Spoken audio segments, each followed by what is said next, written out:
nasofaring itu kalau kita lihat, kalau kita tahu bahwa berbeda dengan yang lain, treatment of choice-nya adalah radiasi dan kemoterapi.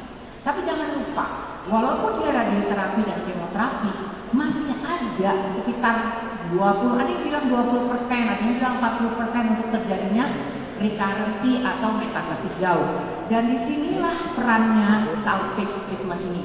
Jadi jangan teman-teman semua menyangka bahwa karsinoma nasofaring nggak ada terapi surgery-nya, dia hanya radiasi dan kemo atau kemo saja. Tadi disampaikan oleh Dr. Romadoni, dan kemudian juga sudah menyampaikan bagaimana kita follow up dan rehabilitasi.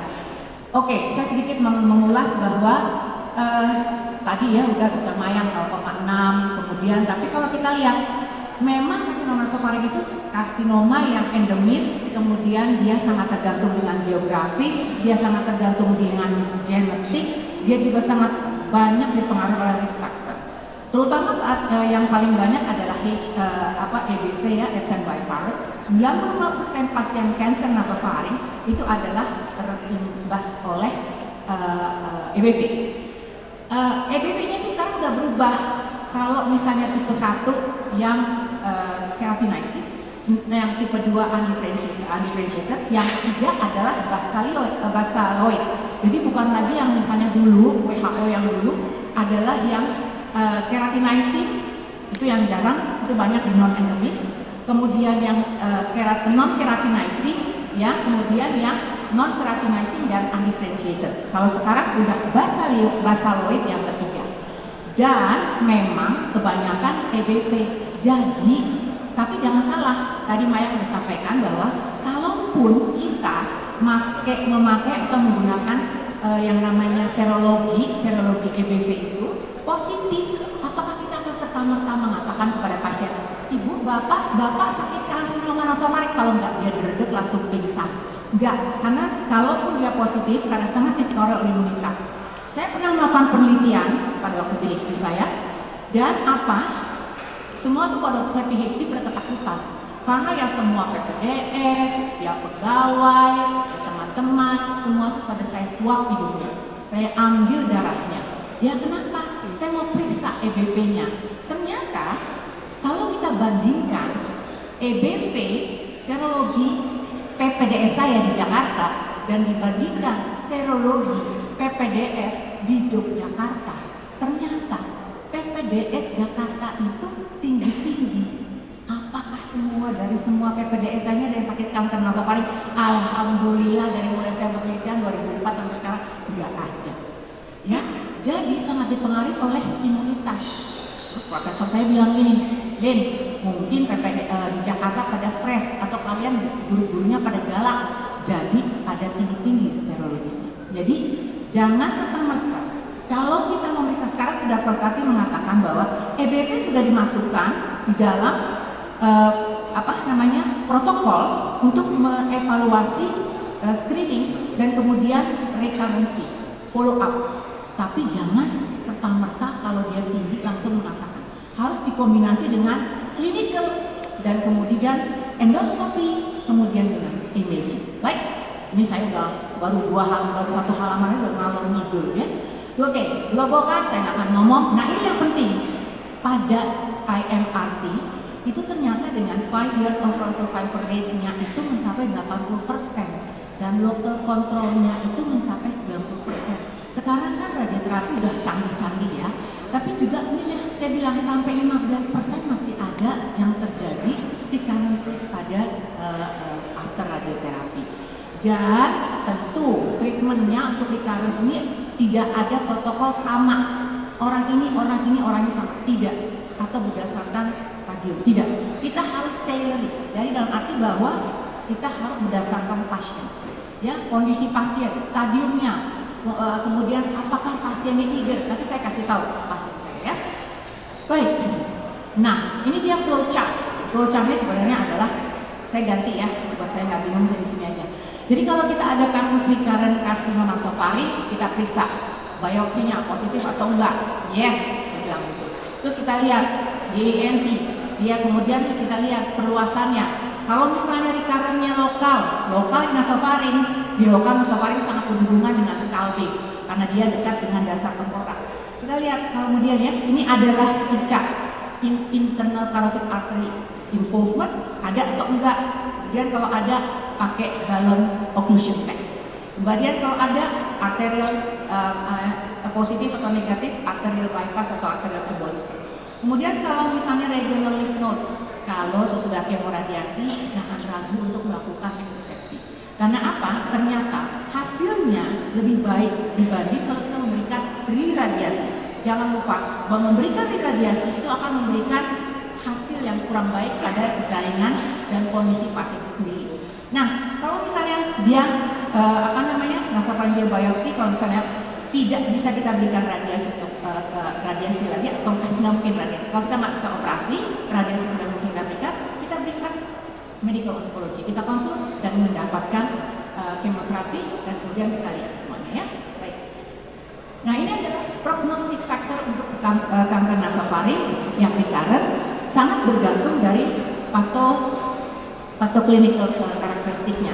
Jadi seperti stadium recurrent T-nya, lokalnya, kemudian TNM-nya, tumor volume, histologi, age, interval, dan EBV, DNA, protein. Ini sangat berhubungan, ya. Dan ini sangat berhubungan dengan kalau dia tinggi sekali atau dia rendah, ya. Dan kemudian retreatment factors, misalnya dia udah berapa kali sih dapat radioterapi, dosisnya kapan, ya. Kemudian efek sampingnya apa yang dicapai oleh pasien tersebut. Kemudian apakah pernah dilakukan resurgery atau enggak, dan kalau kita melakukan operasi apakah memang free margin. Karena apa? Walaupun kita sudah melakukan post chemoradiasi dan kemudian kita lakukan operasi misalnya nasopharyngectomy atau reseksi, kita harus melihat apakah free margin atau tidak. Kemudian apakah ada extra nodal extension atau tidak. Karena apa?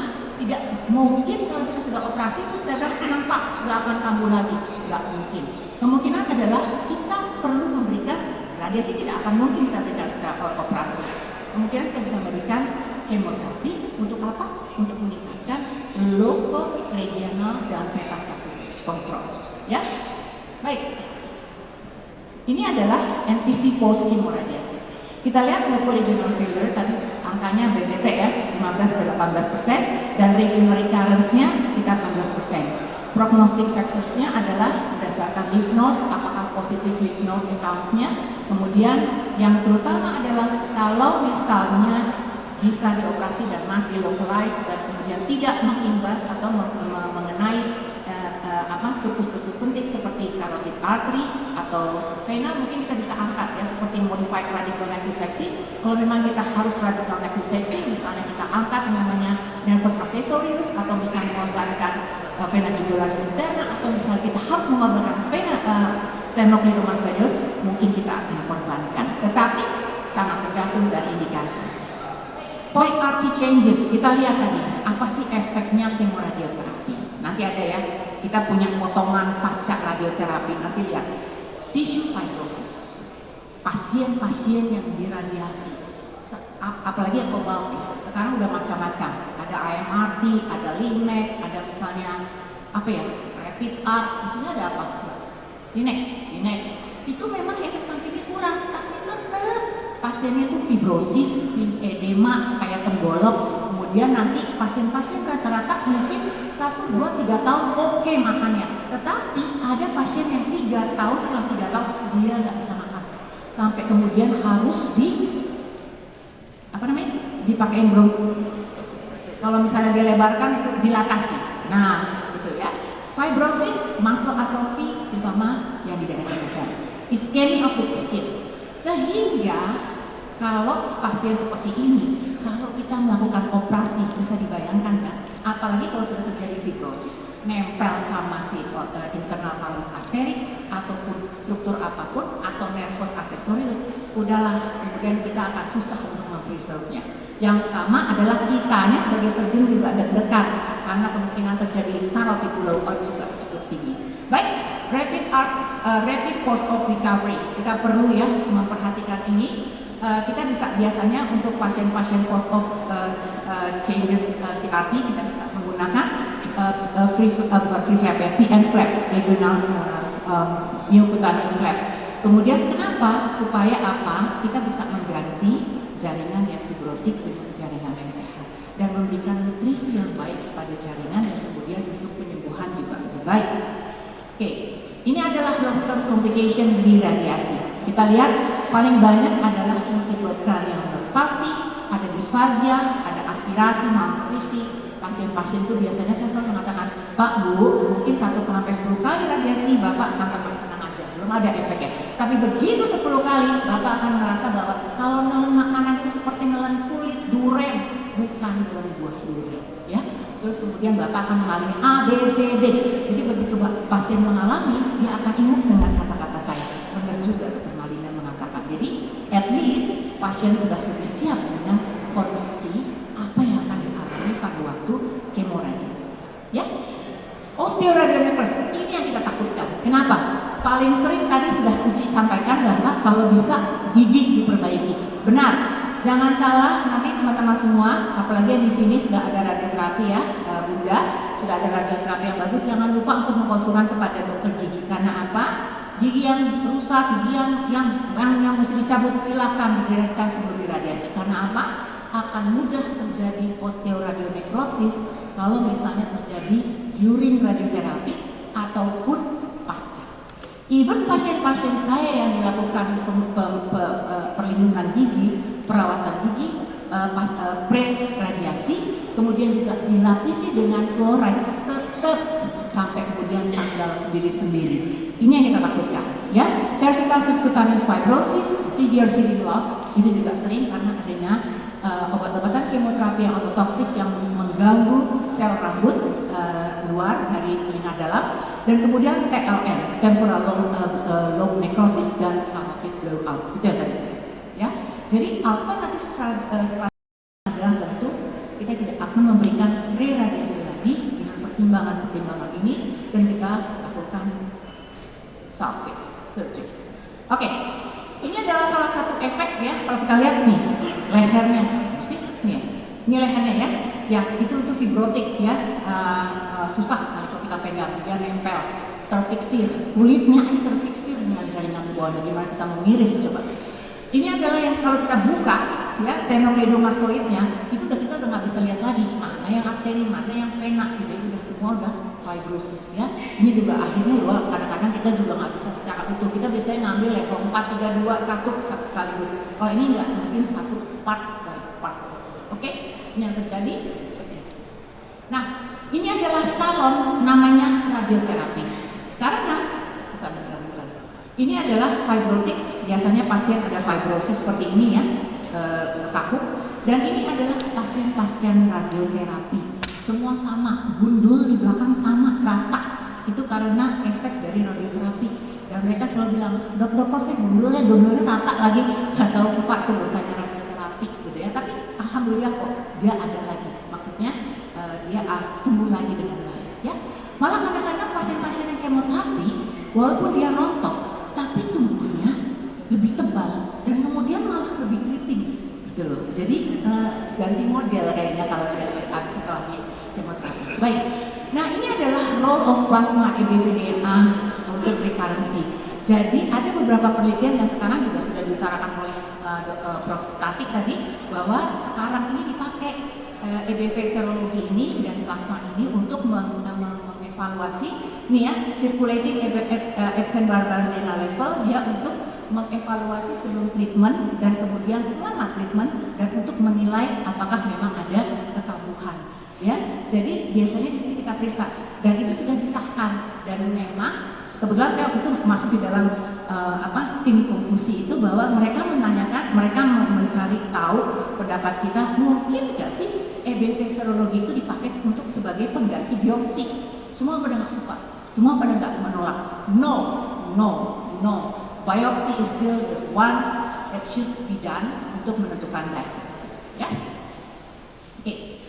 Ini FDG PET scan, CT, MRI. Kalau kita lihat ada CT, ada MRI, ada PET scan, ada USG abdomen. Mana yang kita pilih? Nggak semua punya MRI. Ya, mungkin semua pada tipe B itu punya CT scan. Mungkin hanya beberapa yang punya MRI. Tapi PET scan hanya beberapa. RSCN baru punya loh, kalau masalah 3 minggu yang lalu. Alhamdulillah ya. Jadi kalau kita lihat kita bandingin mana sih yang dipakai CT MRI. Ya bisa semuanya menilai anatomic location, kemudian analyze morfologi. Tetapi MRI kalau untuk menilai mana yang dipilih nih teman-teman semua, mana yang dipilih kalau misalnya pasca kemoradiasi, CT atau MRI? Jawabnya adalah MRI. Karena apa? MRI itu lebih jago untuk menilai struktur soft tissue. Satu. Yang kedua, MRI itu lebih jago untuk menilai ini leho, apa ini residual disease atau ini akibat dari fibrosis. Apa itu leho? Sekret. Ya.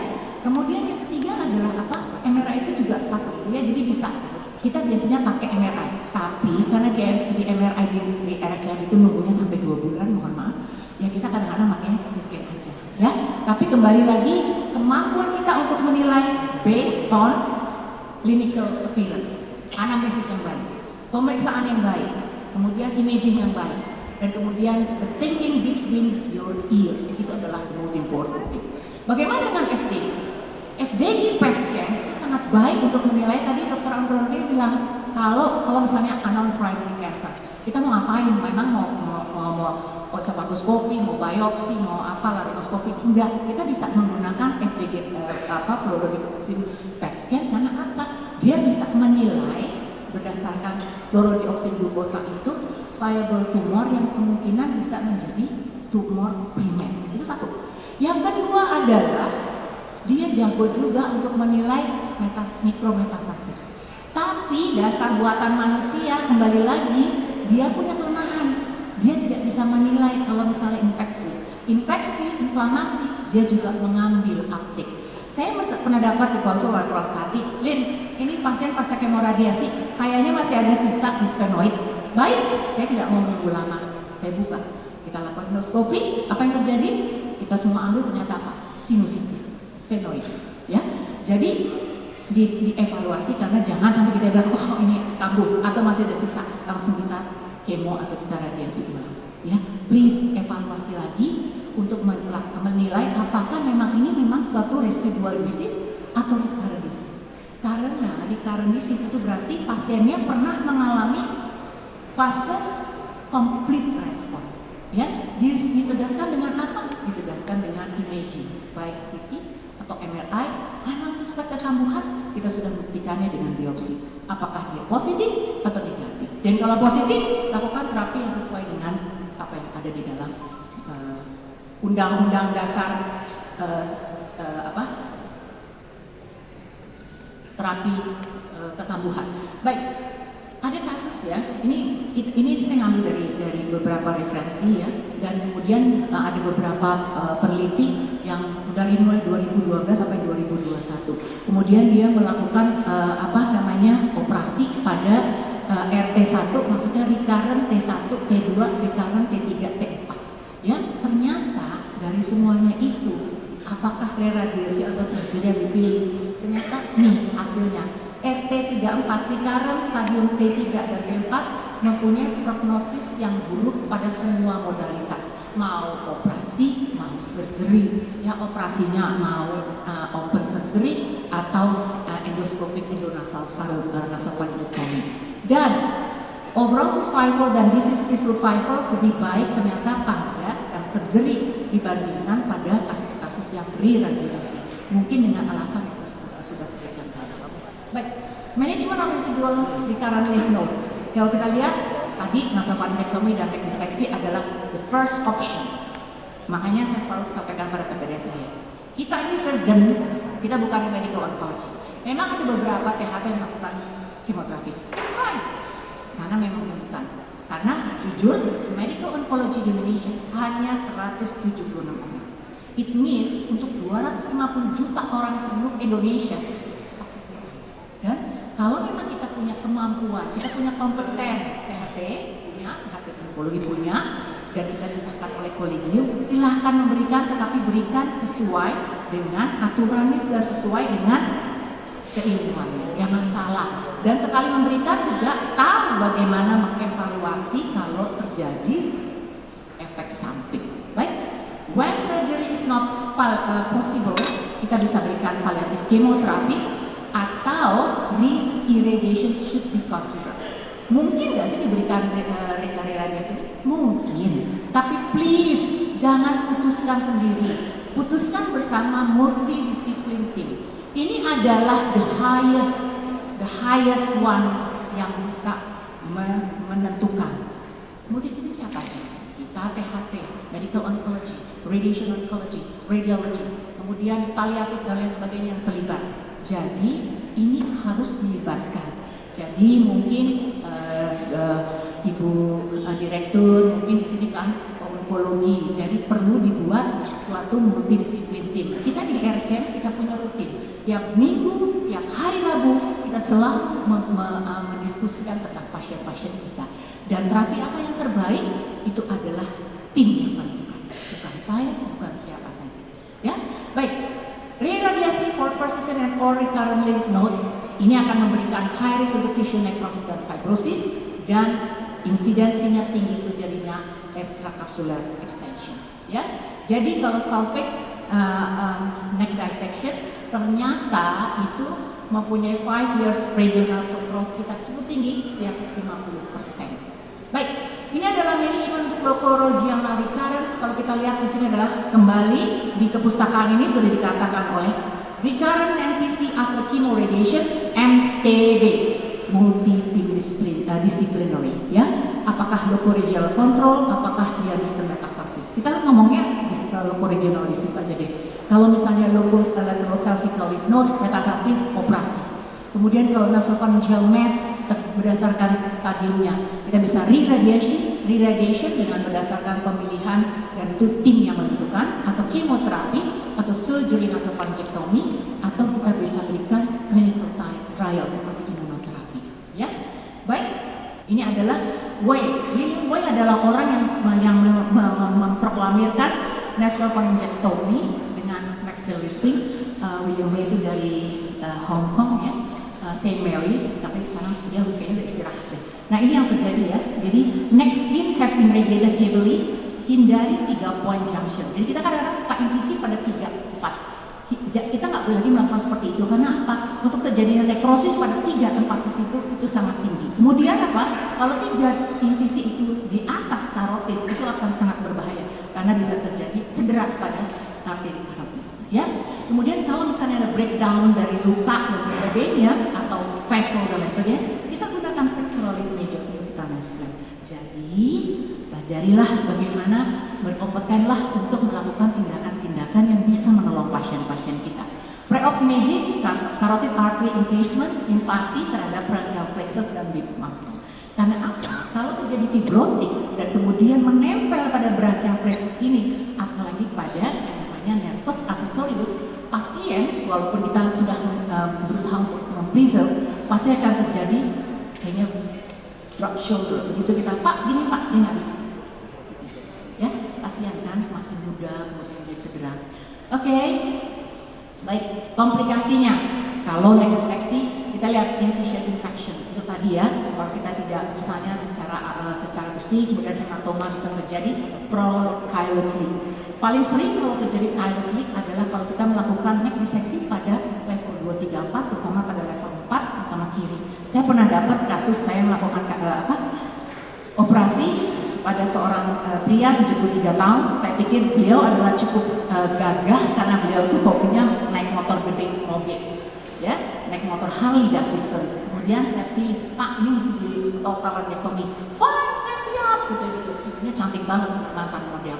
Terus saya operasi, terus kemudian bagus sampai hari ke-7 kalau nggak salah saya rawat. Ternyata chilous leak, saya harus buka lagi, kemudian kita ikat, nggak ada masalah. Baik, tapi inilah kita harus, kalau kita terapi, kita harus juga melihat gimana sih psikis nih pasien. Dia cukup siap nggak untuk mengalami tindakan seperti total laryngectomy ya. Kemudian nggak punya suara, kemudian dia 12 hari harus di rumah sakit, nggak boleh ludah, kemudian dia juga pakai NG. Sampai sekarang ibunya juga, Dok, ini gimana nih Bapak nggak mau bangun dari tempat tidur. Saya tiap kali kalau lagi waktu itu ngerawat, Pak, Bapak kan gaya nih, udah naiknya moge melulu, kenapa sih Bapak kok cengeng banget sih? Tapi itulah, saya lupa mungkin untuk melihat atau seperti bertanya kepada ibunya, psikis pasien ini. Karena jujur, kalau kita mau terapi pasien, apalagi total laryngectomy, tentu kita nggak mau pasiennya itu akhirnya apa?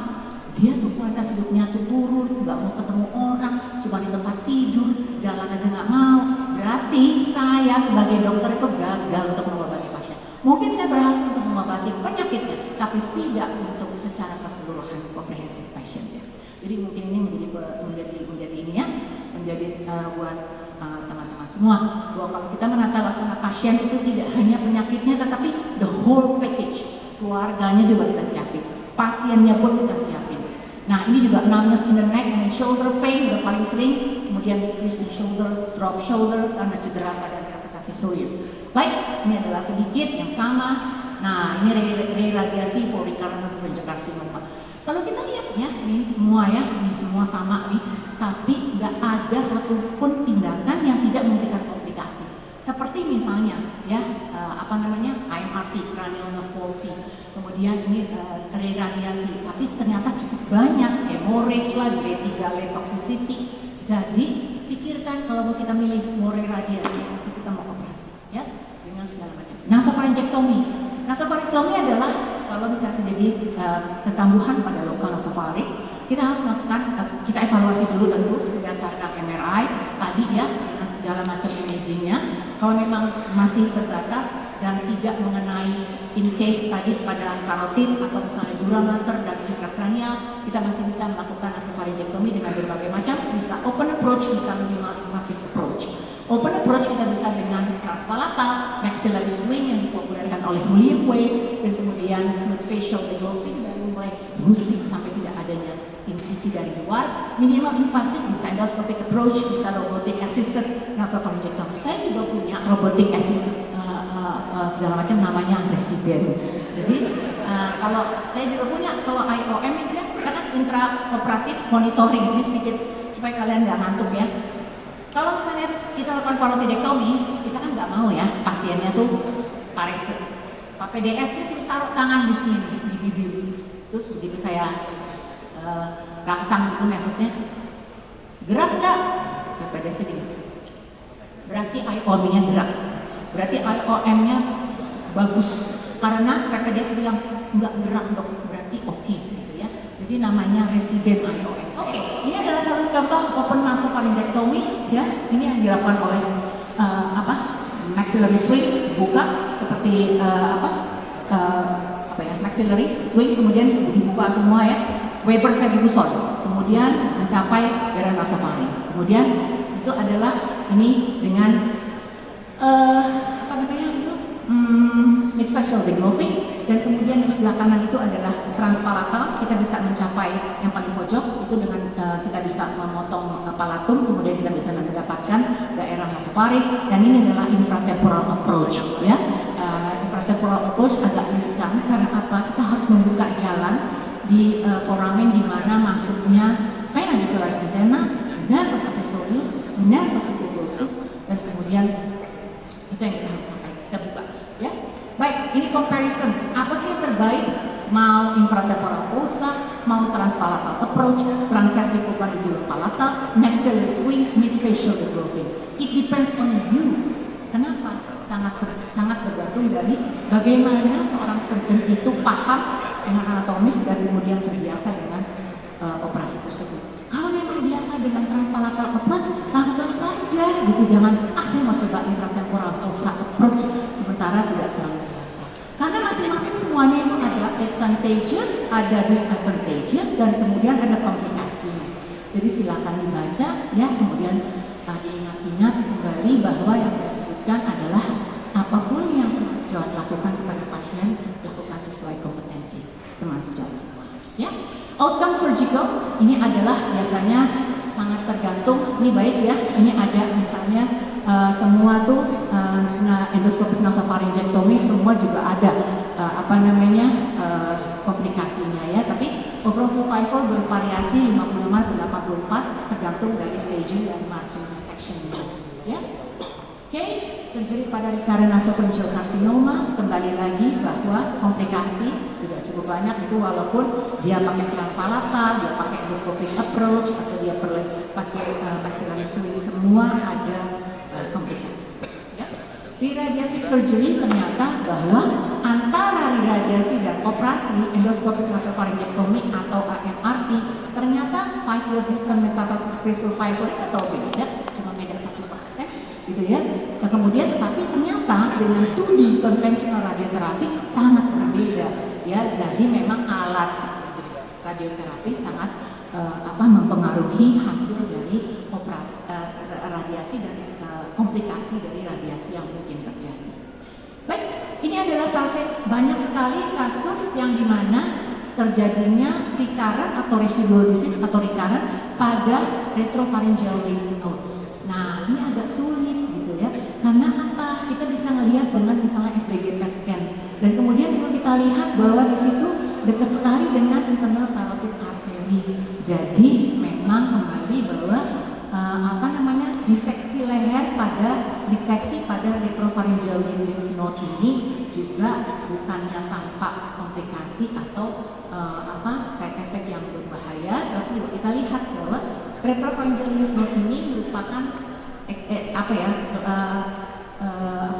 epsilon lymph node yang pertama, dan biasanya juga terinvolve atau misalnya terpengaruh atau tersisa oleh metastasis pada KBB leher, ya. Tapi kemudian kembali lagi bahwa teknik operasi ini memang kadang-kadang kita harus lakukan dengan suatu tindakan yang memang kita yakin untuk melakukan, ya. Atau memang kalau memang terlalu dekat dengan internal carotid artery atau in case dari internal carotid artery, biasanya kita lakukan bisa iradiasi atau kemoterapi. Nah, ini adalah contohnya keterlibatan dari retropharyngeal node, di mana dari kasus-kasus ternyata dari kriteria radiologi untuk retropharyngeal node metastasis itu gambarannya ada central necrosis, ya. Baik. Nah, ini sekarang ada banyak robot, ya. Kita nggak tahu robot di kita mungkin ada satu, dua, tapi di ASEAN nggak ada robot. Kalau kita lihat di sini open atau TORS, transoral robotic surgery, ya. Kalau kita lihat bahwa tumor yang mengenai daerah left maxillary swing operasi akan memberikan reseksi dengan memberikan clear margin. Nanti ada satu yang misalnya kalau kasus misalnya hanya mengenai pada retropharyngeal lymph node metastasis, maka transoral robotic surgery bisa dilakukan dengan safety. Nah, ini adalah outcome yang bisa dilakukan kalau misalnya kita melihat antara nasofaring saja, ada nasofaring recurrent atau retropharyngeal node, atau nasofaring saja atau recurrent atau retropharyngeal node saja.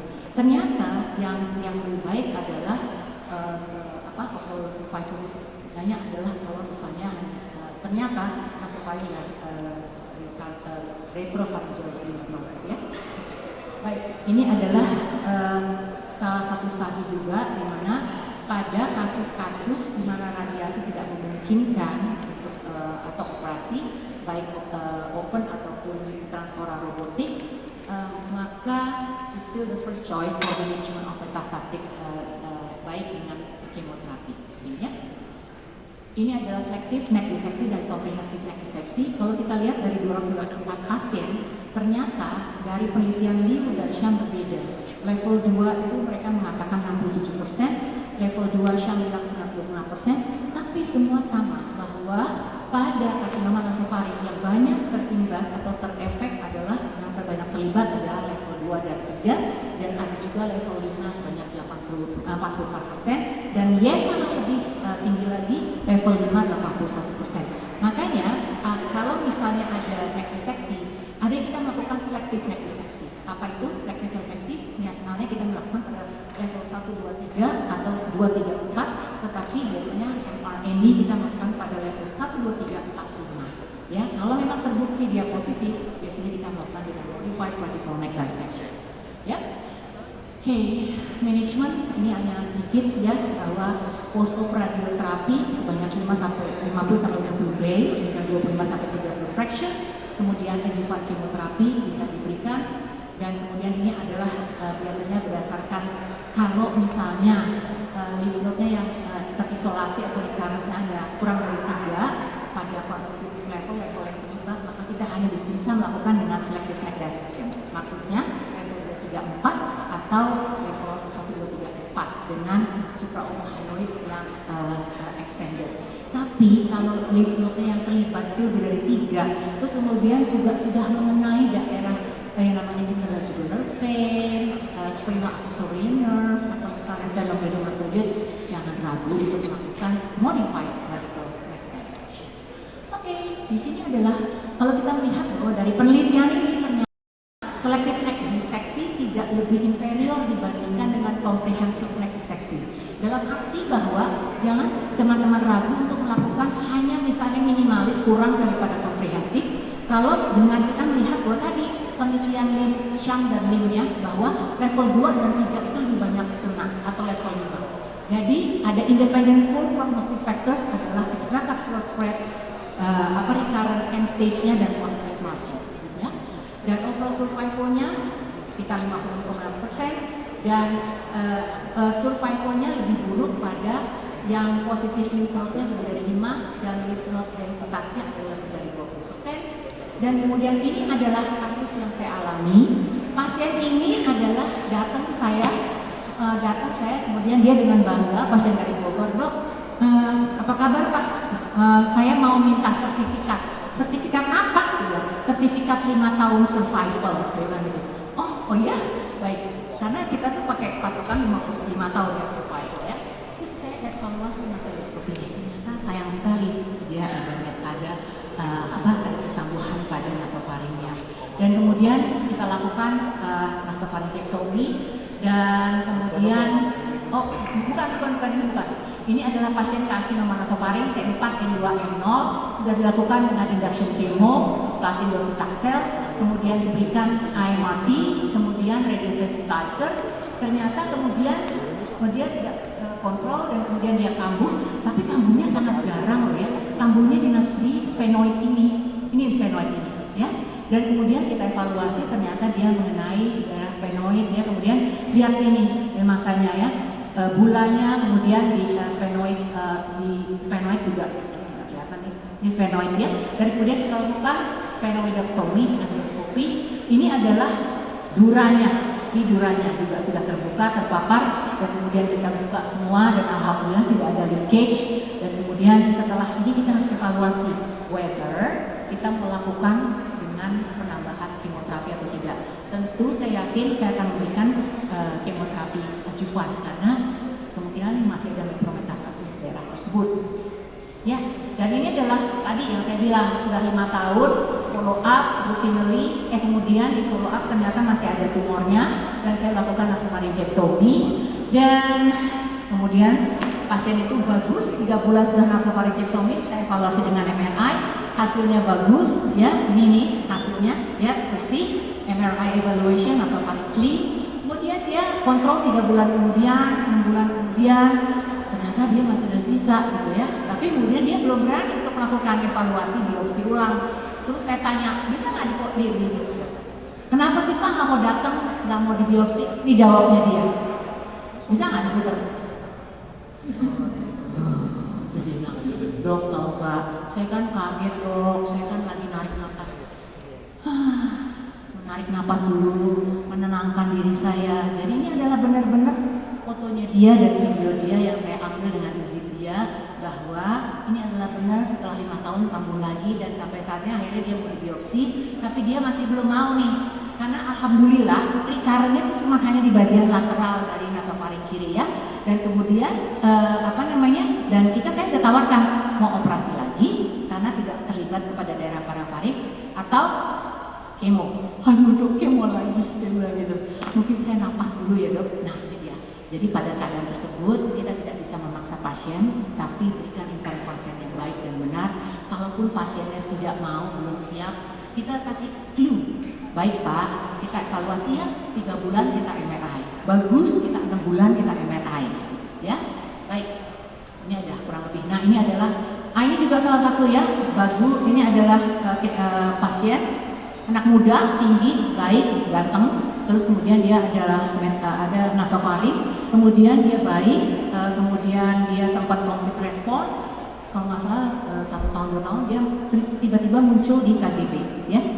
dan saya lakukan episeksi, hasilnya bagus, kemudian dia timbul di KGB yang 9 bulan kemudian dia timbul pada KGB supraclavicular. Akhirnya saya lakukan lagi episeksi dan saya tidak melakukan kemoterapi karena tidak ada extramedullary extension, marginal bersih, ya. Baik.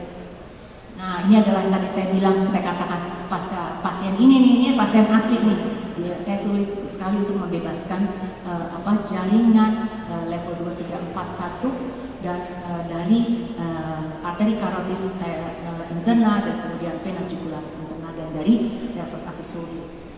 Baik, jadi adalah recurrent carcinoma kita lakukan rekomendasi untuk dilakukan surgical resection, tapi juga tentu kita harus perhatikan toleransi terhadap radiasi, ya.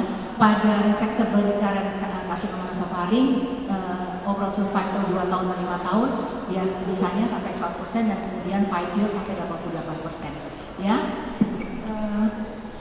Nah, ini juga kalau kita lihat bahwa pada 2 tahun pas overall survival rate dengan endoskopi itu 67% dibandingkan dengan open surgical. Jadi dengan kata lain, memang open endoskopik itu dari segi lama rawatnya, kemudian tidak ada insisinya, kemudian komplikasinya, mungkin pasien akan lebih nyaman dilakukan itu, ya. Baik, ini tadi, ya. Oke. Nah, follow up yang terpenting adalah bagaimana evaluasi klinis, kemudian PET scan, CT scan, MRI, follow up. Biasanya kita pakai patokan tadi seperti Maya bilang, tahun pertama tiap 3 bulan, tahun kedua tiap 4 bulan, tahun ke 3, 4, 6, 9 dan tahun kelima setiap tahun. Tapi bukan berarti tiap datang ke kita itu pasien di imaging, ya. Itu tergantung ke keadaan pasien, ya. Dan kemudian ini dia, the presence of morphologically viable malignant cell with evidence of biocycle differentiations is strongly suggestive of residual disease. Jadi kalau ada kasus-kasus yang juga kekambuhan dan kemudian memang tidak terlalu yakin bahwa ini adalah kasus kambuh nasofaring atau tidak, kita bisa melakukan pemeriksaan Ebeles Institute, ya. Oke.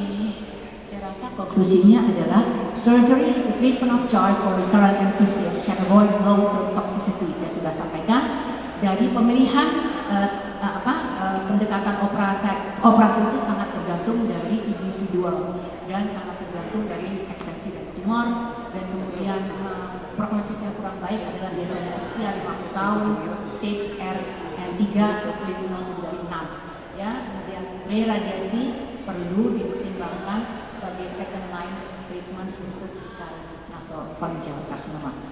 Saya rasa itu saja. Ini adalah saya sampai sekarang masih berbahagia bisa